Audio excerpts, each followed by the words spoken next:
आप यहाँ पे लिखो इलेक्ट्रिक फील्ड।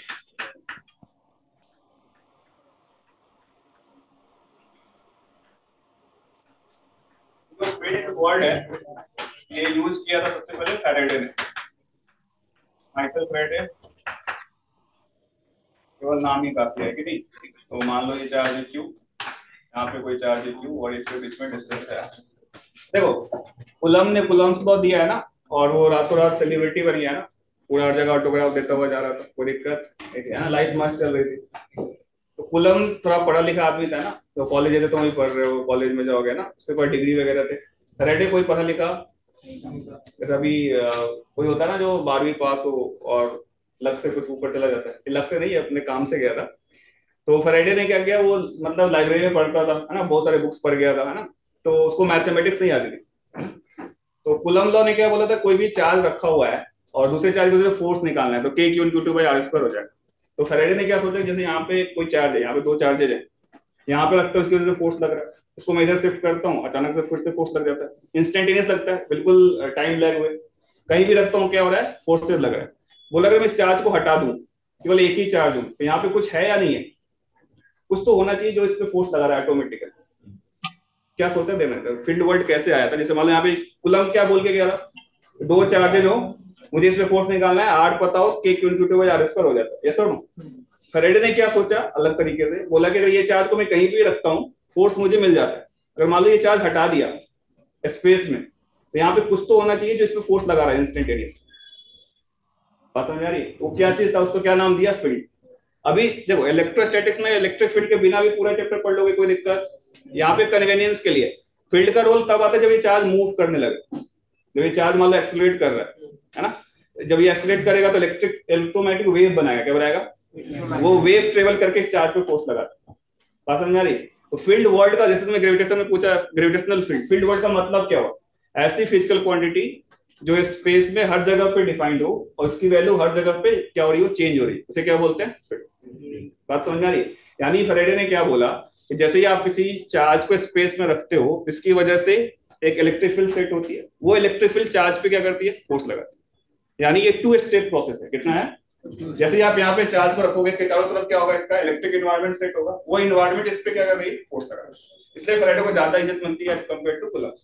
कुलम्स ने केवल मैग्नीट्यूड निकालने के लिए बोला, इसने पूरा, अब देखो इससे फायदा क्या है, जैसे मान लो तुम सब लोग के ऊपर चार्ज है कुछ Q1 Q2 Q3 Q4 है ना, और मैं यहाँ करूँ मेरे ऊपर भी चार्ज है, तुम्हारी वजह से मुझे फोर्स निकालना, तो कुलम्स लॉ से क्या काफी हेक्टिक होगा, सबकी वजह से वेक्टर निकालो और रात दिन लगकर उसको सॉल्व करते रहो। लेकिन फैराडे से क्या होगा, आपको अगर हर एक पॉइंट पे मैं सभी सिस्टम ऑफ चार्ज तुम्हारी वजह से हर एक पॉइंट पे फील्ड निकाल के पहले से बैठ जाऊं और मैं कुछ भी चार्ज रखूंगा, क्या फील्ड को चार्ज से मल्टीप्लाई करूंगा, क्या आ जाएगा, फोर्स, क्या कन्वीनियंट हो गया। देखो इलेक्ट्रोस्टैटिक्स के लिए फील्ड पता होना, उसे कोई दिक्कत, निकाल सकते कुलम्स लॉ से भी, लेकिन इससे क्या हो जाएगा, कन्वीनियंट सवाल सोल्व क्या हो जाएगा, इजी हो जाएगा। लिखो आप इसके बारे में, पहले तो फील्ड के बारे में लिखो, फील्ड क्या होता है, लिखो फील्ड इज अ क्वांटिटी, ऐसा लिखो, फील्ड इज अ क्वांटिटी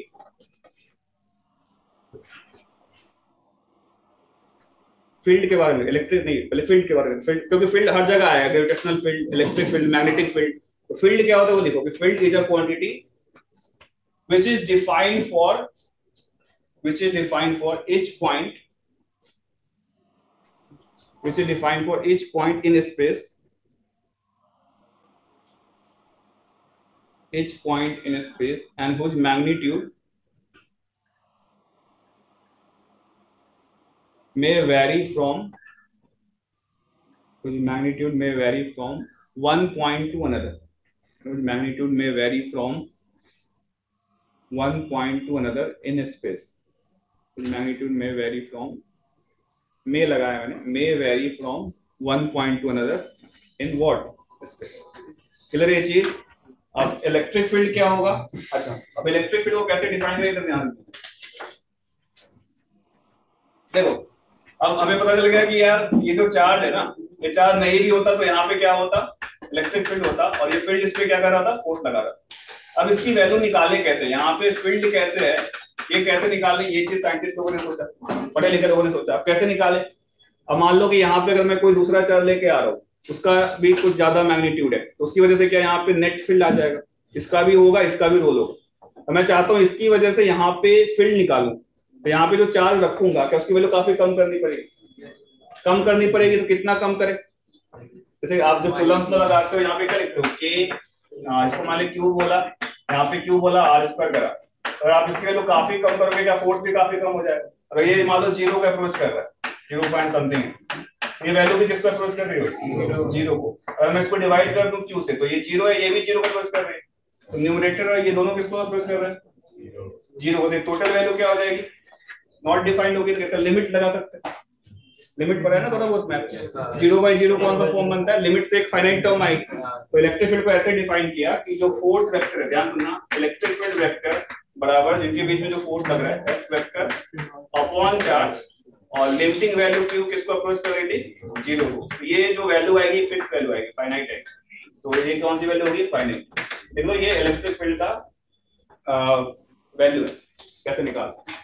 और जिस चार्ज का मैग्नीट्यूड कम कर रहे हैं उसको कौन सा चार्ज बोलते थे, मैंने पहले बोला है टेस्ट चार्ज। क्या बोलते हैं, बहुत ही स्मॉल मैग्नीट्यूड का चार्ज होता है। और जिसकी वजह से निकाल रहे थे कौन सा चार्ज बोलते थे, सोर्स चार्ज। इलेक्ट्रिक फील्ड को अपन इस फॉर्म में डिफाइन करते हैं, force vector upon Q.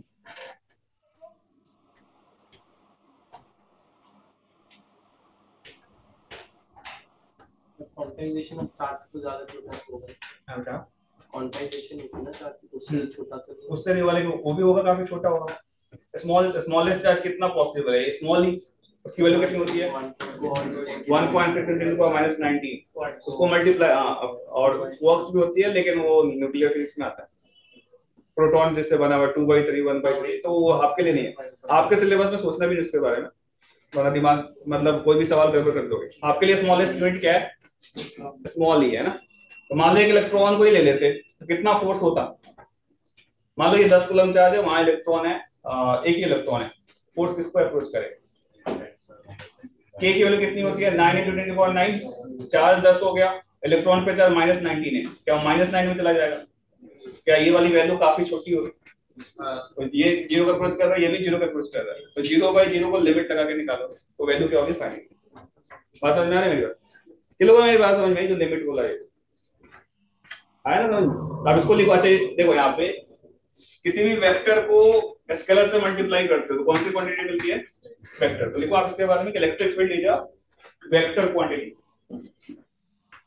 Electric field is a vector quantity.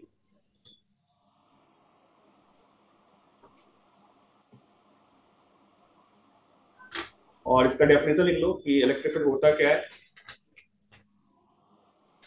तो लिख दो द रीजन और space around a charge particle, around a charged particle in which the region or space around a charged particle in which electrostatic force will be experienced by another charged particle,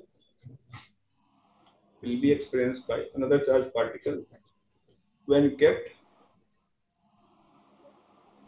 inside it,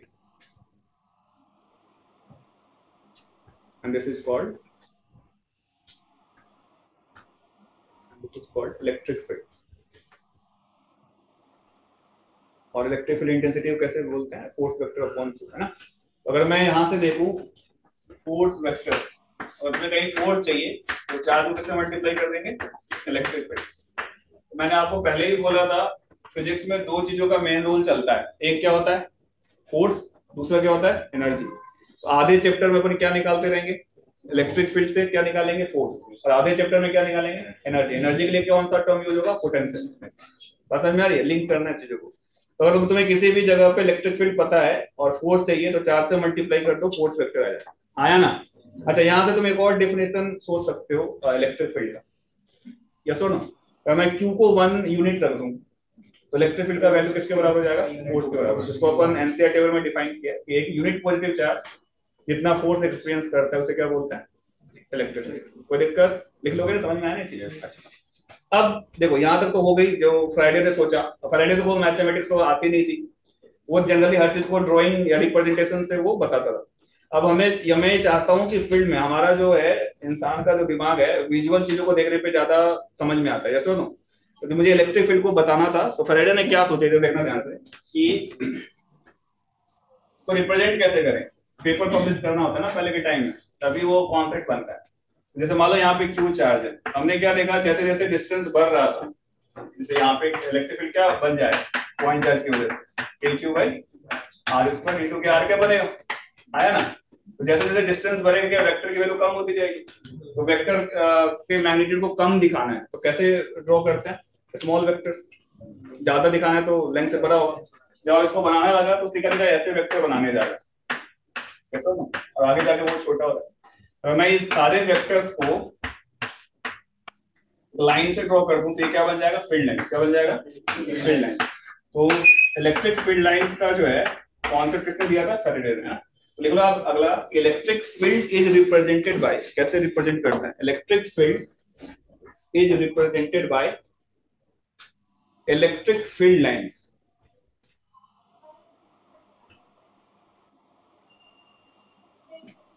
just like globe पे latitude longitude होता है ना, representation का तरीका है, तो उसी तरीके से अपन फील्ड को रिप्रेजेंट करते हैं फील्ड लाइंस। ठीक है।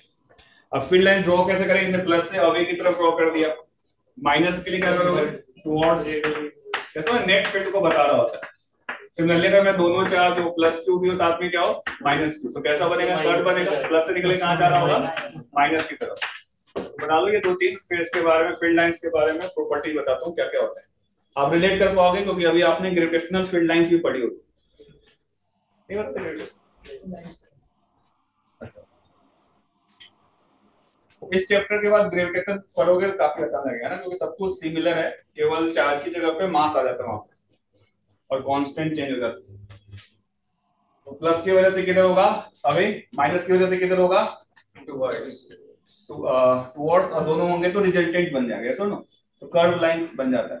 अगर मैं ग्रेविटेशन की बात करूं वहां पे मैं बोलूं फील्ड लाइन ड्रॉ करूं तो कैसा बनेगा, मास की वजह से हमेशा अट्रैक्टिव होता है, तो कौन सी वाली लाइन बनेगी, ये वाली लाइन, यस और नो। अब आप लिखो properties of field line, properties of electric field lines लिखो।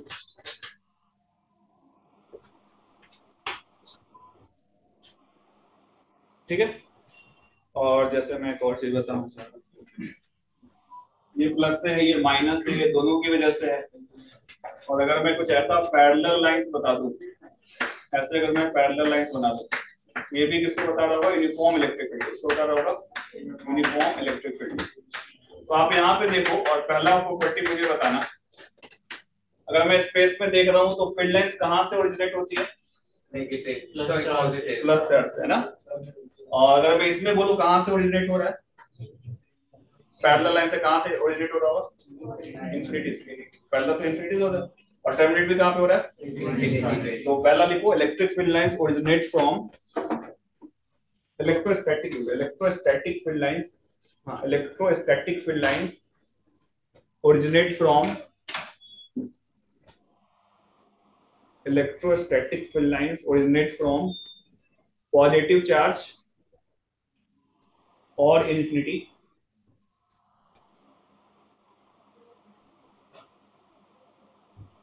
and terminate on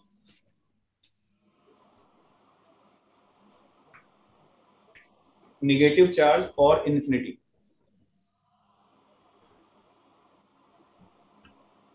और infinity क्लियर है फर्स्ट प्रॉपर्टी। दूसरा देखो जैसे ये कर्व बना है, यहाँ पे अगर आप कोई भी टेंजेंट ड्रॉ कर दोगे तो किसका डायरेक्शन बता रहा होगा, वो नेट फील्ड का है ना। तो लिख लो सेकंड प्रॉपर्टी, प्रॉपर्टी नंबर 2 लिख लो कि tangent drawn on the electric field lines, tangent drawn on the electric field lines gives us direction of electric field, और फोर्स को भी बता सकता है ना, चार्ज रखोगे तो उसी डायरेक्शन में जाएगा, इलेक्ट्रिक फील्ड और electric force. Tangent drawn on the electric field line gives us direction of what, electric field और इलेक्ट्रिक फोर्स। तीसरा, दो इलेक्ट्रिक फील्ड लाइंस कभी भी इंटरसेक्ट नहीं करती क्योंकि नेट दो जगह पॉसिबल नहीं हो सकता। तो लिख लो इस चीज को, third point, two electric field lines never intersect to each other. Two electric field lines never intersect to each other. Reason क्या होगा? तो उस पॉइंट पे दो डायरेक्शन पॉसिबल नहीं है, तो ब्रैकेट में लो, because at a point two direction of net field is not possible, because at a point so क्या अलग नहीं है, एक पॉइंट पे अलग नहीं आ सकता। हाँ, नेट दो वेक्टर नेट नहीं आ सकता। ठीक है, नेक्स्ट लिखो कि इलेक्ट्रोस्टैटिक फील्ड लाइंस, लिखना हाँ क्या था पूरा net there cannot be two direction of net field, there cannot be two direction of net field। Third लिखना कौन सा पॉइंट है? फोर्थ लिखो electrostatic field lines never exist in closed loop, never exist in closed loop। Close loop exist नहीं करता तो किसकी वजह से? कंजर्वेटिव होता है ना, लिखना साइड में, due to, because it is conservative in nature, because it is conservative in nature.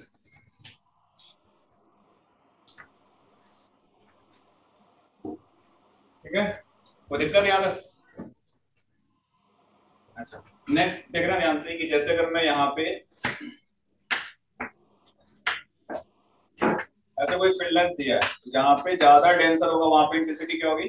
ज्यादा। यहाँ पे E है, यहाँ पे EB है, मोर denser of the field line more will be electric field intensity. Same चीज फॉर ग्रेविटेशनल फील्ड के लिए भी होगा।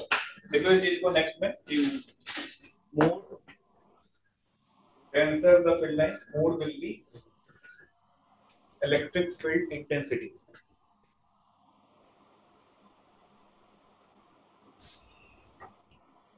More will be electric field intensity and vice versa।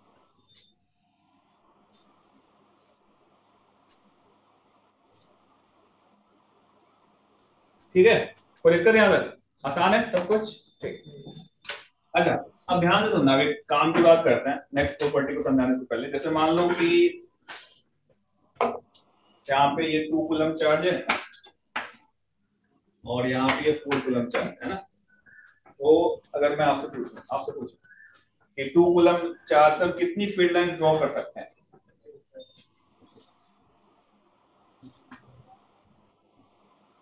बहुत सारी, कितना? इनफाइनाइट। और 4 कूलम से अगर मैं कोई अगर ऑब्जर्वर है, तुम ही हो, और यहाँ पे इसने आकर के 2 कूलम से इनफाइनाइट लाइन ड्रॉ कर दी और आप आकर के 4 कूलम से इनफाइनाइट लाइन ड्रॉ कर दो, तो अगर जो तीसरा बंदा देखेगा उसको दोनों में कुछ डिफरेंस नजर आएगा?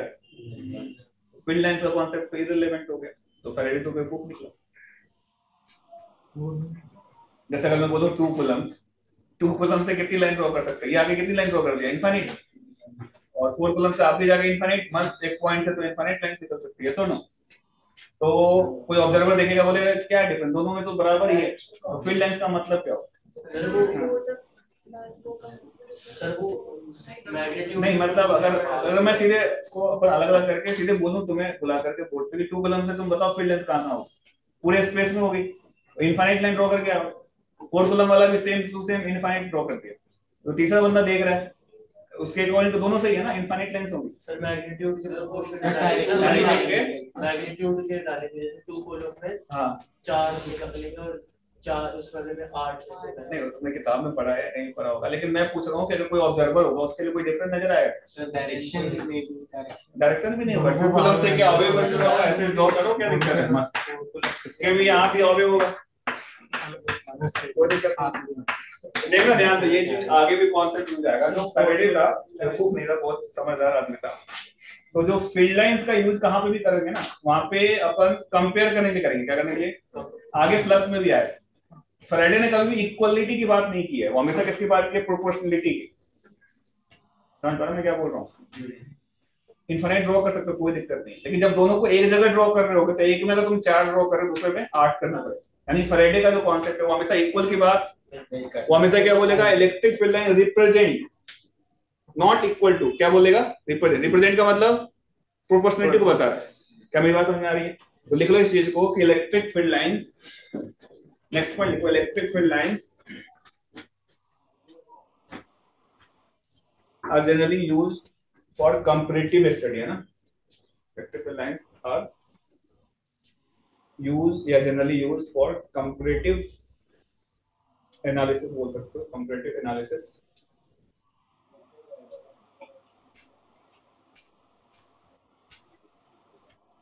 That means if that लिख लिया, that means if four lines are originating from, that means if four lines are originating from 2 coulomb charge, that means four lines are originating from 2 coulomb charge, then 8 lines will originate कहाँ से, 4 coulomb charge, then 8 lines will originate from 4 coulomb charge। कितने points हो गए? तो ये आप ध्यान रखना, ये सीबीएसई बोर्ड में भी काम आएगा और एग्जाम में भी। एडवांस का क्वेश्चन करा रहा हूँ फील्ड लाइंस पे, ठीक है। क्या क्वेश्चन था, पुराना क्वेश्चन है, मॉडल में है क्या प्रीवियस से क्वेश्चन? मॉडल में अलग से आता है, प्रीवियस इसमें नहीं है, इसमें नहीं। तो प्रीवियस से एडवांस में क्वेश्चन पूछा था। क्वेश्चन क्या था, देखो, which of the following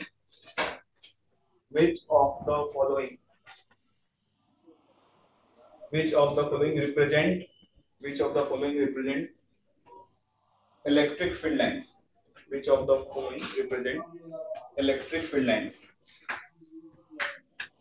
same question है ना, मैं क्वेश्चन बना रहा हूँ लेकिन कॉन्सेप्ट यही था। मान लो इस तरीके से एक फील्ड लाइंस थी, एक फील्ड लाइंस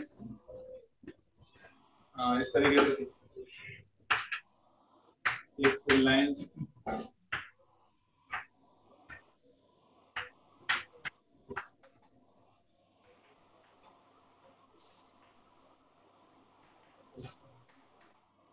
और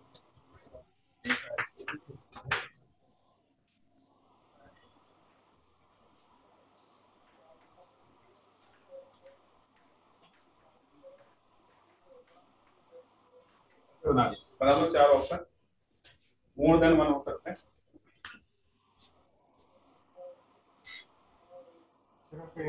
-q से अवे बनाया, +q पे टुवर्ड्स बनाया, तो दोनों रॉन्ग ही है।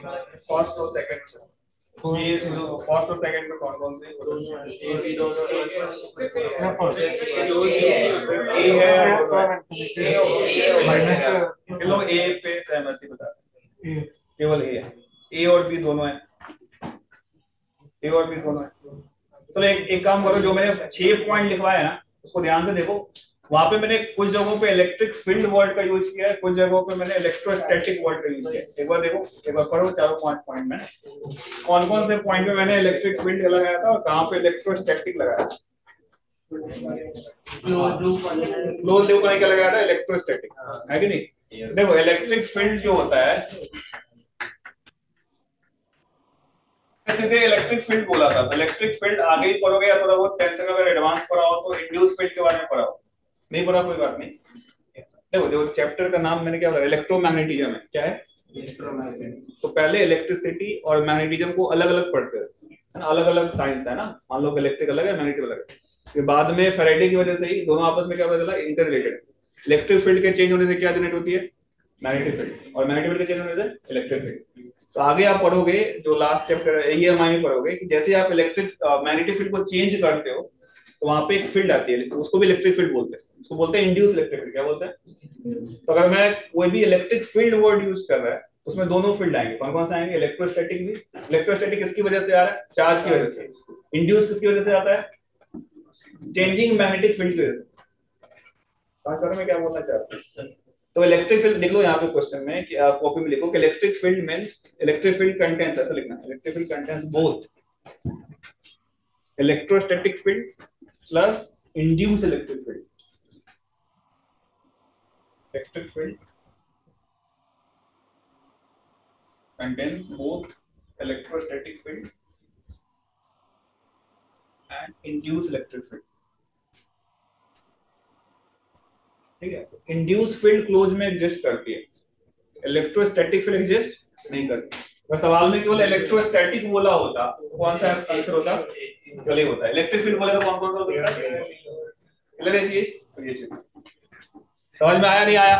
तो जब भी इलेक्ट्रिक, जब तुम एनसीईआरटी पढ़ोगे ना, एनसीईआरटी में भी बहुत ही अच्छे से लिखा हुआ है। जब 4-5 है फील्ड लाइंस के बारे में पढ़ना, वहां पे लास्ट वाले लाइन में इलेक्ट्रोस्टैटिक वर्ड यूज किया है। क्या यूज किया है, एक बार एनसीईआरटी के लोग पढ़ते हैं, खोल के देखते हैं कभी कभी। हाँ स्कूल के लिए देखते हैं, आप देखना वहां पे फील्ड लाइंस के बारे में पढ़ना, वहां पे दिखा हुआ है।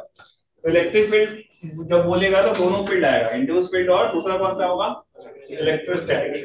इलेक्ट्रोस्टैटिक फील्ड किसकी वजह से होता है, चार्ज की वजह से लिखना है, यहाँ पे लिख लो कॉपी के अंदर ज्यादा अच्छा रहेगा। Electrostatic field is due to charge and induced field, लिखना electrostatic field is due to charge, electrostatic field is due to charge and induced electric field is due to changing magnetic field. Induced electric field is due to changing magnetic field. ये वाली field conservative होती है electrostatic वाली, induce वाली conservative नहीं होती है, ध्यान रखना। Electrostatic is due to charge और इंड्यूस वाला किसकी वजह से है, due to changing magnetic field, है ना। ठीक है यादव, फील्ड लाइंस के बारे में लिखकर बी वाला समझ में नहीं आया। देखो आगे पढ़ाऊंगा, जब मैग्नेटिक फील्ड चेंज होता है वहां पे इलेक्ट्रिक फील्ड भी आता है, वो इलेक्ट्रिक फील्ड सर्कुलर शेप में आता है, आगे पढ़ेंगे। वो कंजर्वेटिव नॉन कंजर्वेटिव फील्ड होता है, क्या होता है, लेकिन अगर इलेक्ट्रिक फील्ड वर्ड यूज किया है इसमें दोनों फील्ड आएंगे, कौन कौन से, इंड्यूस वाले भी। ठीक है, अब देखो problems on uniform electric field, क्योंकि इस टाइप के क्वेश्चंस आपको मॉड्यूल या एचसी वर्मा सॉल्व करोगे तो मिलेंगे, इससे इसको सवाल करा देता हूं। अब देखो प्रॉब्लम्स ऑन, आप एक बार बेसिक स्टार्ट कर रहे हो तो एचसी वर्मा जरूर सॉल्व कर लेना। Problems on electric field, uniform electric field, uniform electric field. Question करते हैं, जैसे मान लो स्पेस में इस तरीके का कोई फील्ड है, तो भी पैरेलल लाइन ड्रॉ करूंगा, मतलब किसकी बात कर रहे होंगे, यूनिफॉर्म फील्ड। ई की वैल्यू मान लो 20 न्यूटन पर कूलम है। इलेक्ट्रिक फील्ड का यूनिट न्यूटन पर कूलम होता है, एक और यूनिट होता है वोल्ट पर मीटर, क्या होता है, ये अपन आगे देखेंगे अगले वाले चैप्टर में। और यहाँ से मान लो जस्ट लाइक टू डिटेल के सवाल दे रहा हूँ, और यहाँ से 20 मीटर पर सेकेंड से 37 डिग्री एंगल पे एक पार्टिकल को थ्रो कर रहा है, और मास मान लो इसका 2 kg है, और चार्ज मान लो 1 कूलम। बहुत फील्ड, एक यूनिफॉर्म फील्ड है डाउनवर्ड, ग्रेविटी को नहीं लेना है, अभी जितने भी सवाल करेंगे वहां पे ग्रेविटी को नेग्लेक्ट करना, चार्ज क्या is neglect 1 coulomb, charge 1 coulomb है, डाउनवर्ड इलेक्ट्रिक फील्ड है, यूनिफॉर्म है, इलेक्ट्रिक फील्ड की वैल्यू 20 न्यूटन पर कूलम है, थ्रो कर रहे हैं 20 मीटर पर सेकंड, ठीक है, और कितने एंगल पे कर रहे हैं, 37 डिग्री एंगल, 37 डिग्री एंगल पे, मास 2 kg, चार्ज 1 कूलम लिख लो, मास 2 kg, चार्ज कितना लिख लिया, 1 कूलम। सर थोड़ा कैमरा लेफ्ट साइड करना, लेफ्ट साइड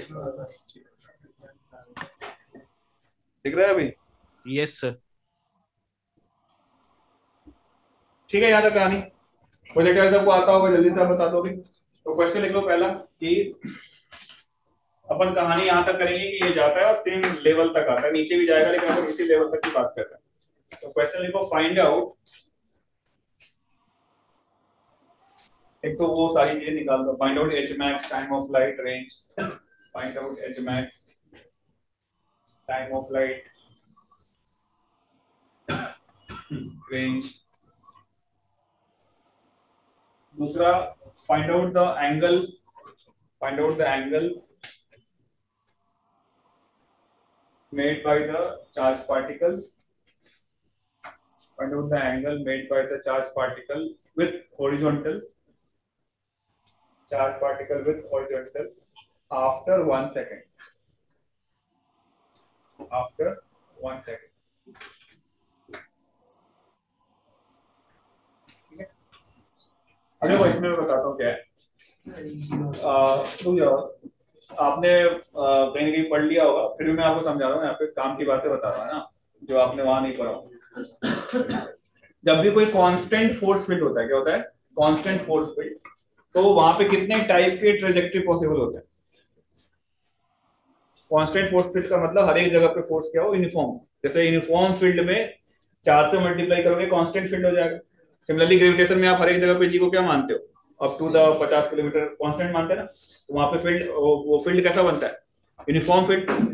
तो कांस्टेंट फोर्स फील्ड में कितने टाइप के ट्रेजेक्टरी पॉसिबल होते हैं, सोच लो। 11 में पढ़ा है, इसमें पूछ रहा हूँ कितने टाइप के पाथ पॉसिबल हो सकते हैं? 3। कौन कौन से? सर्कल और पैराबोला। आप बताओ, तो उदास क्यों बैठा है? कितने टाइप के पाथ पॉसिबल होते हैं? कौन कौन से? इसने बोला इसलिए। हाँ, तो कौन कौन से हो सकता है? सर्कल और पैराबोला। और एनीवन एल्स? केवल स्ट्रेट दो? लाइन, पैराबोलिक और हाइपरबोलिक। नहीं, केवल 2 ही टाइप के पाथ पॉसिबल होंगे। एक तो स्ट्रेट लाइन होगा, दूसरा क्या होगा, पैराबोला। लिख लो इस चीज को, ये नहीं पता। लिख लो ओनली 2 पाथ इज पॉसिबल। अगर आप रिलीज करते हो या थ्रो करते हो कैसा होगा? अलोंग द फील्ड करते हो तो स्ट्रेट लाइन, और एंगल पे फेंकते हो तो पैराबोला। लिख लो इस चीज को कॉपी के अंदर। In constant force field, in constant force field there are only 2 possible trajectory.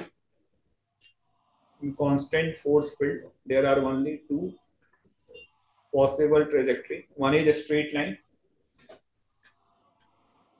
और सेकंड क्या होगा, पैराबोला है ना। स्ट्रेट लाइन कब होगा?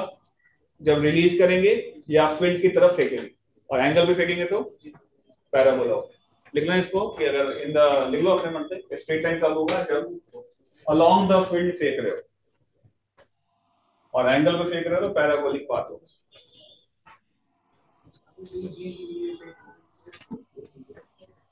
तो अब जो क्वेश्चन मैंने आपको दिया है ट्राई करें, तो पाथ कैसा होने वाला है, पैराबोलिक। तो कैलकुलेट करो क्या निकालो। तो जैसे तुम्हें काइनेमेटिक्स में किससे जान पहचान है पहले से, जी के साथ, है ना। तो यहाँ पे यूनिफॉर्म फील्ड में टर्म पर यूज करेंगे जी इफेक्टिव। क्या बोलेंगे? यानी जो इक्विवेलेंट है जी के, है ना। तो जी इफेक्टिव जो होगा आपको ऐसे डिफाइन करना है, नेट फोर्स अपॉन क्या हो जाएगा बेटा, मास। लिख लो, ये आपको यूनिफॉर्म फील्ड वाले सवाल में काम है। नेट फोर्स निकाल लो किसी भी पॉइंट पे, मास से डिवाइड कर लो, that will give you g effective.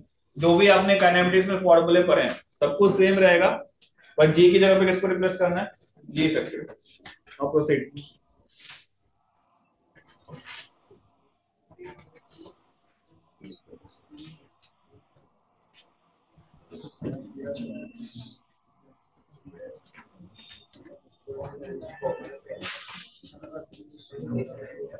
Charge 1 coulomb था, इलेक्ट्रिक फील्ड 20 से फेंका है 37 डिग्री है। सर लास्ट क्वेश्चन क्या था? मास यहाँ पे 2 kg दिया, बता रहे हैं। चार्ज आपका 1 कूलम। लास्ट क्वेश्चन था, angle made by the charge particle with horizontal after 1 second. With horizontal after 1 second के बाद बता कर लो कैलकुलेट, पढ़ा हुआ है तुम्हारा, है ना, काइनेमेटिक्स में अच्छे से सोल्व किया। एम दिया है ना 2 kg, चार्ज दिया 1 कूलम। डेफिनेट क्या होगा, in the direction of field लग रहा होगा, कितना लगा, q इनटू e, बस वही रहेगा एक पॉइंट यूनिफॉर्म फील्ड। हां 1 0।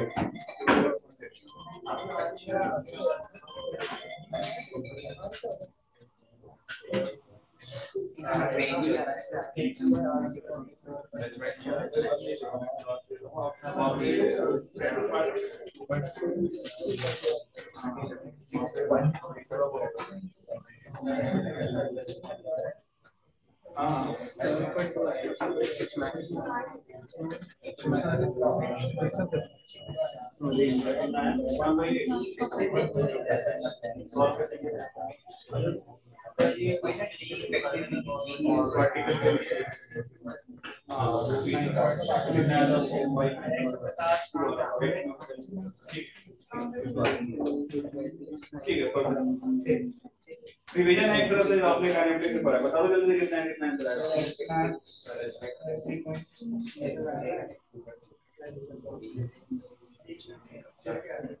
सबसे पहला काम यही रहेगा, आपको जी इफेक्टिव निकालना है, बाकी सारे फॉर्मूले पहले जैसे जी इफेक्टिव और 10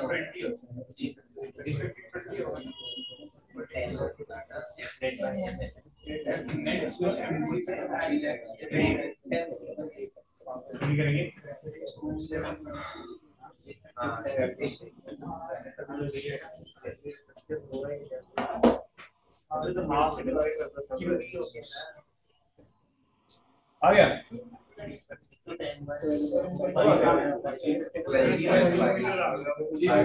फोर्स कितना लग रहा है? 120/10 जी के बराबर ही आ गया। आ जाओ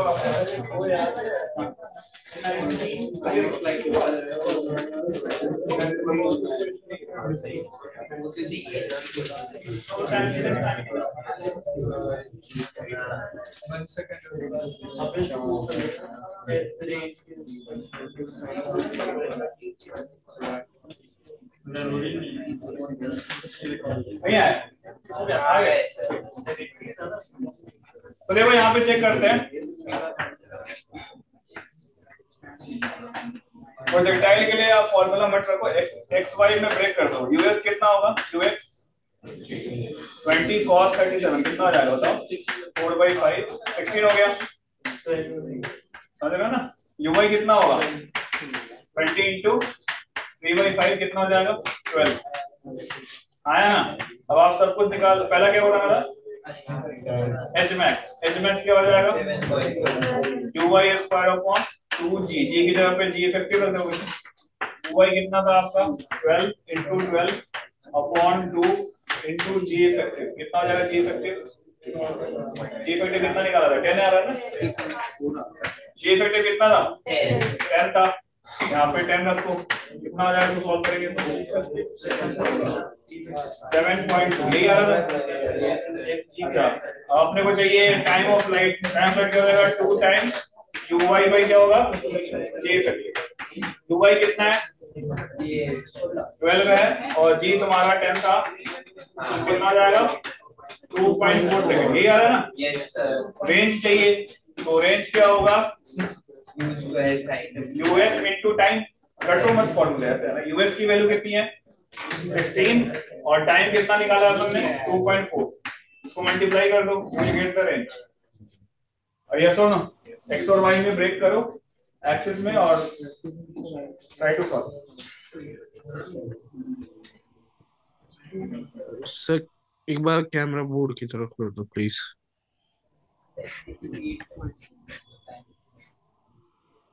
सही है? मैच कर रहा है? तुम लोगों ने फॉर्मूला लगा देगा यूएस पर sin 2 थीटा, वो सब फॉर्मूला लगा। ठीक है, जैसे भी कर लो।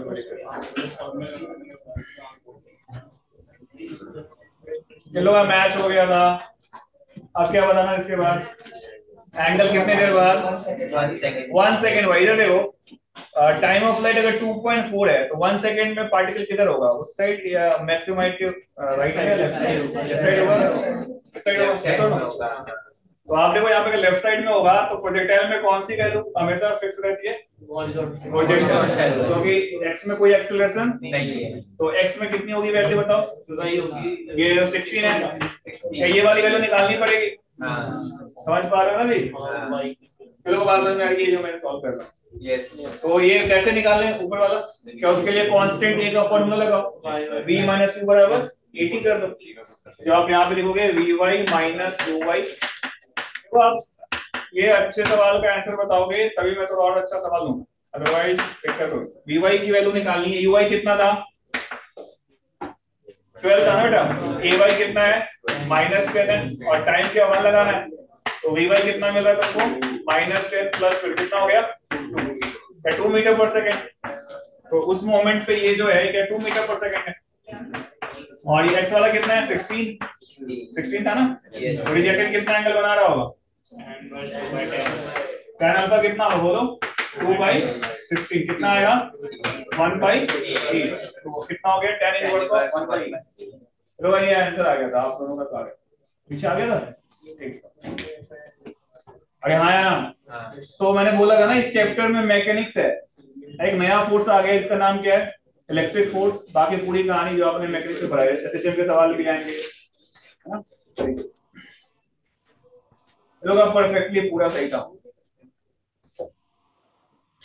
और कराऊं, टफ सवाल कराऊं?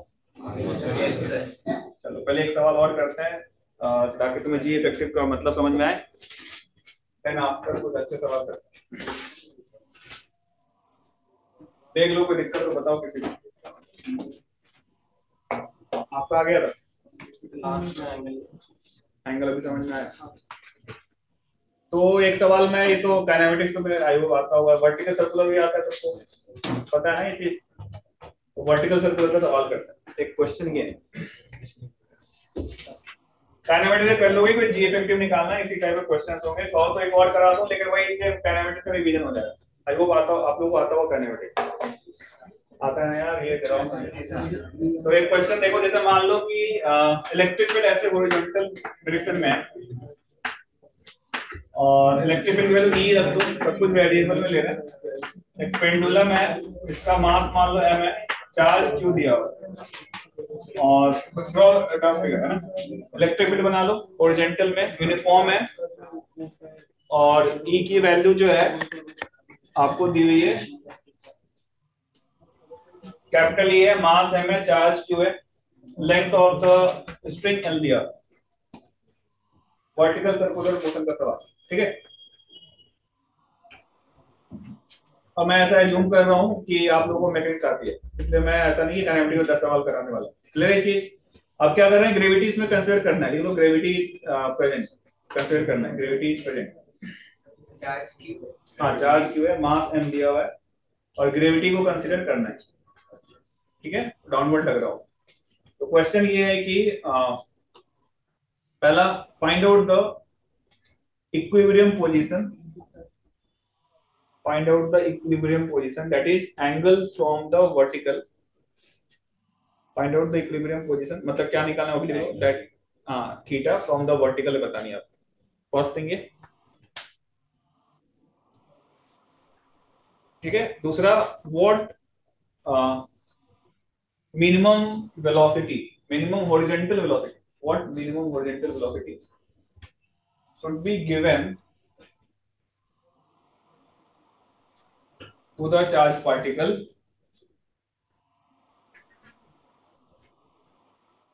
so that it will complete the vertical circle, so that it will complete the vertical circle, ठीक है। यहाँ पे हॉरिजॉन्टल वर्ड का मतलब है जो नेट फोर्स है उसके हॉरिजॉन्टल, यस और नो। हॉरिजॉन्टल का मतलब ऐसा नहीं कि ये वाला हॉरिजॉन्टल, जहाँ पे भी नेट फोर्स होगा उसके हॉरिजॉन्टल में। तो try to think about it. Thread से बांधा हुआ है, थ्रेड है, एल लेंथ दिया हुआ है, मास आपको m दिया हुआ है,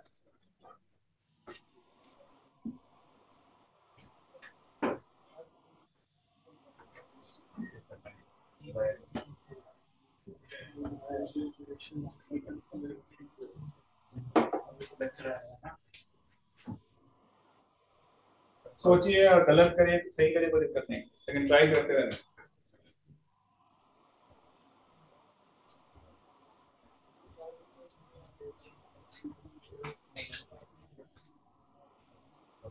साथ में जो भी आप प्रैक्टिस बुक सॉल्व करते हो स्टार्ट करो, कितने सवाल हो रहे हैं फर्स्ट क्लियर हो गया, ठीक। अब सेकंड निकालना,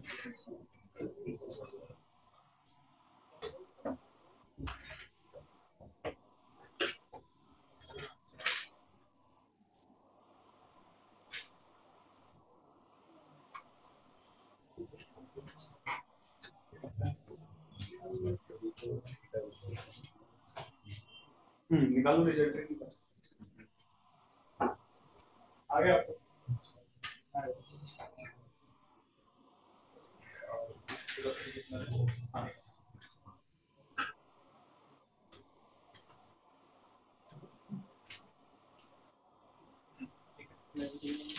अब जो नेट फील्ड आया ना उससे प्रोजेक्ट कितना है, आपको सर्कल नहीं कर सकता।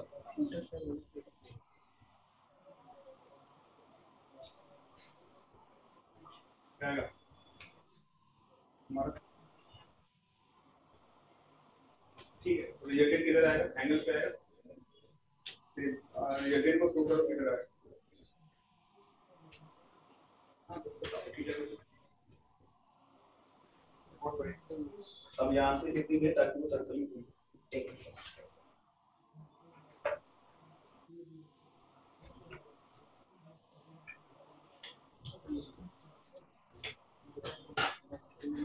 सही है, ठीक है। तो पहले ये बताओ नेट फील्ड के डायरेक्शन लो, तो ड्रॉ करो नेट फील्ड,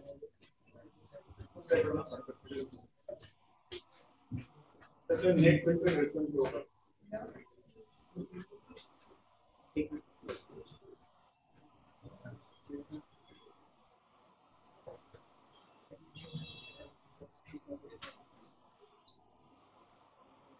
ठीक है, तो उसके बाद आप बताओ नेट फील्ड का अपने डायरेक्शन ड्रॉ कर किधर है।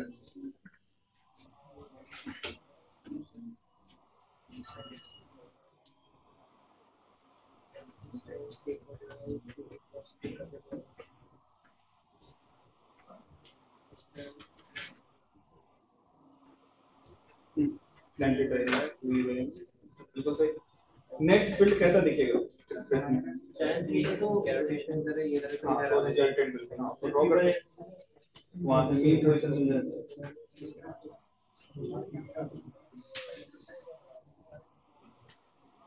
नेट फील्ड को तो कर,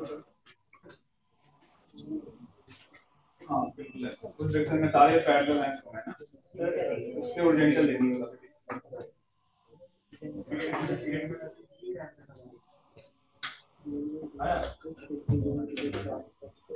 क्या होता था 5 क्लियर होता था ना, जी की जगह पे जी इफेक्टिव रखो, 5 है ये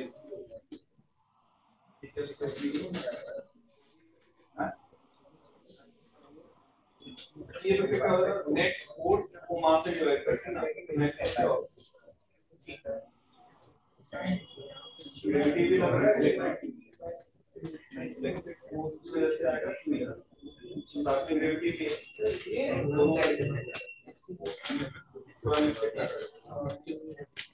ये ऐसा कब करेंगे जब दोनों पैरेलल नहीं है ना 90 पे, पैरेलल नहीं है ना 90 पे।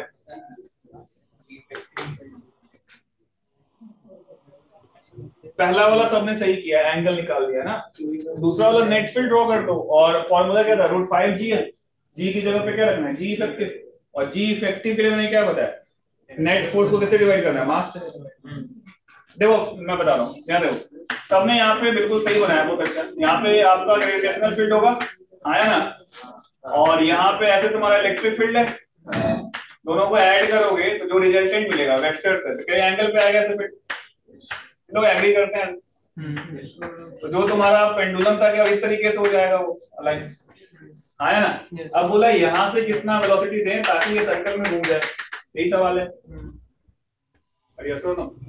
सबसे पहले तो ये थीटा निकालो, थीटा आई होप सबने बता दिया है, अगर मैं चार्ज पार्टिकल को देख रहा हूँ तो इस साइड कौन सा फोर्स लग रहा था बताओ, QE, नीचे कौन सा फोर्स था, mg, तो थीटा आई होप सबने कैलकुलेट किया, तो थीटा की वैल्यू क्या हो गई, tan थीटा क्या हो जाएगा, QE, sorry mg by QE, yes और नो, यहाँ से थीटा निकल जाएगा, है ना, ये तुमने निकाल दिया। और अच्छा अब यहाँ पे देखो, यहाँ से मुझे फेंकना है, तो जो हमने पढ़ा है u की वैल्यू क्या होती थी, क्या फॉर्मूला था बताओ, 5g इफेक्टिव बाई क्या होगा, QE by mg कर दो, कोई दिक्कत नहीं, वहां से कैलकुलेट करो। ये बताने का तरीका था कि वो रिजल्टेंट निकाल, ये समझ में आ रहा है क्या। अब जी इफेक्टिव का मतलब क्या बताया था मैंने, नेट फोर्स बाई मास, तो नेट फोर्स क्या क्या होगा, mg नीचे तुम्हारा लग रहा है और QE इधर की तरफ है, तो नेट फोर्स कितना होगा, अंडर रूट ऑफ QE का स्क्वायर प्लस क्या होगा mg का स्क्वायर, सही बोल रहा हूँ क्या, आया ना। जी इफेक्टिव मास से डिवाइड करना है, तो आपका जो जी इफेक्टिव होगा, यहाँ लिख रहा हूँ, जी इफेक्टिव की वैल्यू क्या आएगी, बोलो बोलो यार, QE बाई m का स्क्वायर प्लस क्या होगा जी का स्क्वायर, यही होगा, इसको यहाँ पुट करना है, स्क्वायर रूट के अंदर स्क्वायर रूट आएगा, और यस और नो, तो यूनिफॉर्म फील्ड में आपको जी को कैसे रिप्लेस करना है, जी इफेक्टिव से, और जी इफेक्टिव निकालना कैसे है, नेट फोर्स को कैसे डिवाइड करना है, मास। और यस और नो, बाकी पूरी कहानी जो आपने काइनेमेटिक्स में पढ़ा था वही सब कुछ इन लोगों ने खुद से सोच लिया था, इन लोगों को बात समझ में आ गया। अब ये तो बच्चों वाले सवाल तुमने कर लिए, एक ढंग के सवाल कराओ सोचने वाले। हाँ